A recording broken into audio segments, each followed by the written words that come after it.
ಪಂದ್ಯದಲ್ಲಿ ಭರ್ಜರಿ ಬ್ಯಾಟಿಂಗ್ ಪ್ರದರ್ಶನ ನೀಡಿದ ಭಾರತದ ಅಭಿಷೇಕ್ ಶರ್ಮಾ ಮತ್ತೊಂದು ಐತಿಹಾಸಿಕ ದಾಖಲೆ ನಿರ್ಮಿಸಿದ್ದು ಮಾತ್ರವಲ್ಲದೆ ಭಾರತದ ರೋಹಿತ್ ಶರ್ಮಾ ಮತ್ತು ಶುಭ್ಮನ್ ಗಿಲ್ ದಾಖಲೆಯನ್ನು ಮುರಿದಿದ್ದಾರೆ.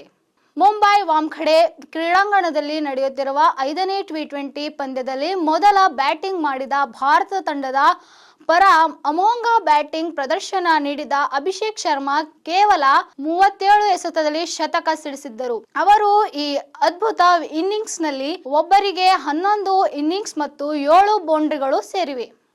ಅವರು ಈ ಅದ್ಭುತ ಇನ್ನಿಂಗ್ಸ್ನಲ್ಲಿ ಬರೋಬ್ಬರಿ 11 ಇನ್ನಿಂಗ್ಸ್ ಮತ್ತು 7 ಬೌಂಡ್ರಿಗಳು ಸೇರಿವೆ ಎಂದು ಅಭಿಷೇಕ್ ಶರ್ಮಾ ಇಂಗ್ಲೆಂಡ್ ವಿರುದ್ಧ 135 ರನ್ ಗಳಿಸಿದ್ದು, ಇದು ಭಾರತದ ಪರ ಅಂತಾರಾಷ್ಟ್ರೀಯ ಟಿ20 ಪಂದ್ಯದಲ್ಲಿ ದಾಖಲೆಯಾದ ಬ್ಯಾಟಿಂಗ್ ಒಬ್ಬರ ವೈಯಕ್ತಿಕ ಗರಿಷ್ಠ ಸ್ಕೋರ್ ಆಗಿದೆ. ಈ ಹಿಂದೆ 2023ರಲ್ಲಿ ನ್ಯೂಜಿಲೆಂಡ್ ವಿರುದ್ಧ ಅಹಮದಾಬಾದ್ನಲ್ಲಿ ಶುಭ್ಮನ್ ಗಿಲ್ ಅಜೇಯ 126 ರನ್ ಗಳಿಸಿದ್ದು, ಇದು ಇಲ್ಲಿವರೆಗೂ ಭಾರತದ ಪರ ದಾಖಲೆಯಾಗಿದ್ದು ಟಿ20ಯಲ್ಲಿ ಪಂದ್ಯದ ವೈಯಕ್ತಿಕ ಗರಿಷ್ಠ ಸ್ಕೋರ್ ಆಗಿದೆ.